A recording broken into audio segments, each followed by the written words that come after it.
Thank you very much, and I will try to summarize very shortly some of the findings we had in the different working packages. Also, you have already heard quite a lot. But let me start from the initial debate, which I call the discount rate dispute. And essentially, well, Joachim, he presented this, and he said, okay, we had projections in the past at European Union level that were using partially in some sectors, for example, private households, relatively high discount rates that spurred a lot of discussion. We on our side, for example, this is from a study taken also for DG Ener. It's about energy efficiency potentials we did a few years ago. And here we distinguished quite a number of things. For example, we distinguished discount rates according to the scenarios by assuming, for example, a certain impact of scenarios that had very dedicated policies to impact on discount rates. And we also distinguished, to a certain degree, a certain number of technologies according to the discount rate. Now, there were many more inputs to this debate, and there were also adaptations here in the discount rates used. But let me resume this in a kind of thing. Before the BRISKEE project, we were pretty much in the fog, let's say. All this was based on relatively intelligent assumptions, what could have an impact on discount rates and what could have not. But there was not a very good empirical basis. And I think this is a major progress we have been achieving here, that we have improved on the empirical basis. But let me first, before emphasizing this further, point to the policy consequences of the discount rates. You all know, and Joachim was mentioning the 27% energy efficiency target, and this curve is taken from the impact assessment. And the argument was, here, these are average annual system costs. I don't go now into the differences between decision-making and system costs here, but let's say this was the basis to say, okay, here we are in a range where the system costs do not change very much. At 27%, it starts to increase. When we go to 30%, and when we go to 40%, it gets all pretty expensive. And this was based, as said, on this kind of discount rates, and we did with calculations with our assumptions, which I showed previously, and the outcome was that the increase wasn't there, at least until somewhere between 35 and 40%. There was a relatively flat minimum, let's say. And so you clearly see this has a very strong impact also on the what in Parliament, for example, and what in the Council and so on, what is decided in terms of directives. Now, due to these changes that have a bit adopted now, it's argued, okay, maybe 27% is a bit weak. We can allow to go to 30%. That's the most recent proposal. I think if we dig in further, we still might find a little bit more potential here, which is economic in the terms of the discount rates we were just discussing. But let's briefly summarize. So as said, we have tried to get a little bit away with the fog, and Joachim, he presented very nicely that we have learned a lot about the different components of the implicit discount rates, and he pointed to the preferences and bounded rationality and to the different external barriers to energy efficiency. And also that this allows, if you dig in further, at least what Joachim called reactive policy interventions. That is, if we can't change human beings in some of these aspects, okay, that's life, but at least we can try to see whether the policies we design can live with this nature of human beings. But naturally, there are also policies that, as Joachim called them, directed policy interventions, directly addressing external barriers that can be much more stronger, and I will come to back to this in the final slide. Yeah, Joachim, he showed different implications for the policy, so I don't go into this anymore. That was the micro level, what we have learned on the meso level, the modeling, the bottom-up modeling, well, you saw we made this new actor-related measure scenario, which tries to take up a bit some of these heterogeneities which have been found at the micro level. The NUMS scenario, as I will call it in abbreviation. And it was instructive. We saw the presentation from Michael to look to the differences between the current policy scenarios, the intensified measure scenario, and this new actor-related measure scenario. Here you see the slide once again. You see all scenarios here in the building sector, appliances and buildings together, are decreasing. But there is a differential, let's say, that is still achievable in the new actor-related scenario. One must also emphasize that the scenario stops in 2030. Some of the impacts in difference are observable after this time period, and also we didn't implement all of the differences that were observed. But nevertheless, it's already good to know that we have an empirical basis for doing that, because as said in the first slide, we are doing many things, I mean intelligent things, intelligent guesses, let's say, but on a relatively weak empirical basis, and this has much improved in these scenario results. On the macro level, yes, we saw there are differences. This is the difference between the NUMS scenario, the new actor-related scenario, and the current policy scenario, and this the one with the intensified measures. And we saw there are differences in impact in GDP and employment, but nevertheless, the overall effects are pretty small in both cases.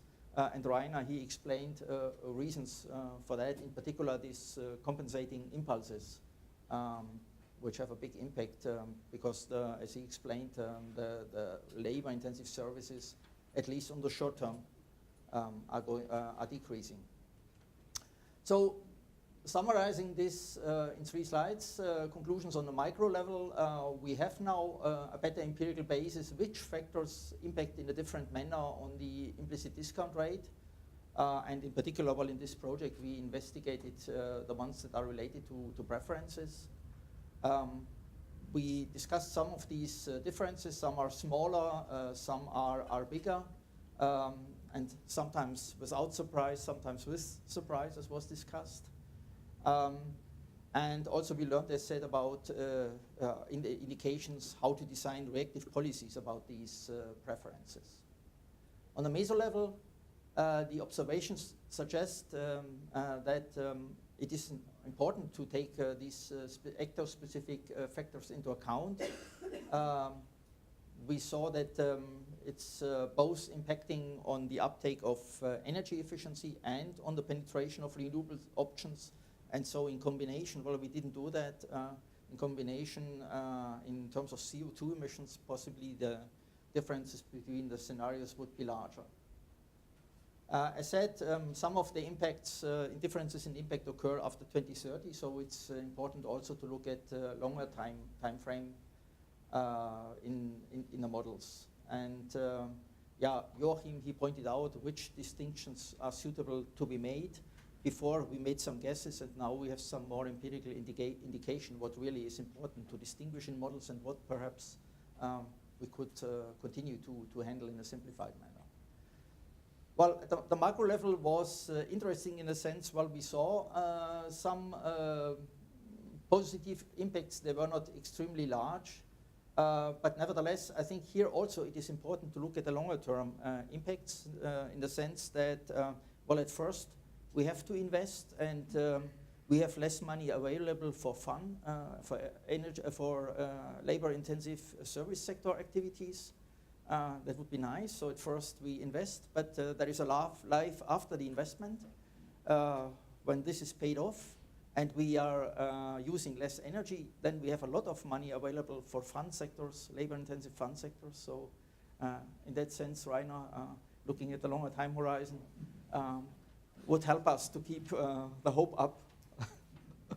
Good. Also important, Rainer emphasized this future research focus on the question whether the survey findings have implications, in particular on the issue of this compensating impulses and the investment behavior in general terms, this is a rather tricky question, most likely, which we couldn't handle in the project. Finally, there is a future also. I mentioned the discount rates and the policies, and there's a future project, the CHEETAH project.